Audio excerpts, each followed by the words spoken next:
இந்த சிலுவை பாதையில் இயேசுவோடு இணைவோம். முதலாம் ஸ்தலம், இயேசுநாதரை சாவுக்கு தீர்வை இடுகின்றார்கள்.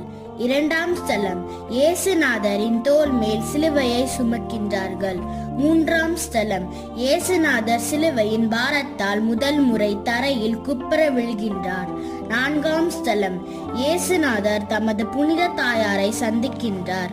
ஐந்தாம் ஸ்தலம், இயேசுநாதர் சிலுவையை சுமந்திருக்க சீமோன் உதவி செய்கின்றார். ஆறாம் ஸ்தலம், இயேசுநாதருடைய திருமுகத்தை ஒரு பெண் துடைக்கின்றார். ஏழாம் ஸ்தலம், இயேசுநாதர் சிலுவையின் பாரத்தால் இரண்டாம் முறை தரையில் குப்புற விழுகின்றார். எட்டாம் ஸ்தலம், இயேசுநாதர் யூத பெண்களுக்கு ஆறுதல் சொல்கின்றார். ஒன்பதாம் ஸ்தலம், இயேசுநாதர் மூன்றாம் முறை தரையில் குப்புற விழுகின்றார். பத்தாம் ஸ்தலம், இயேசுநாதருடைய ஆடைகளை களைகின்றார்கள். 11ஆம் ஸ்தலம், இயேசுநாதரை சிலுவையில் அறைகின்றார்கள்.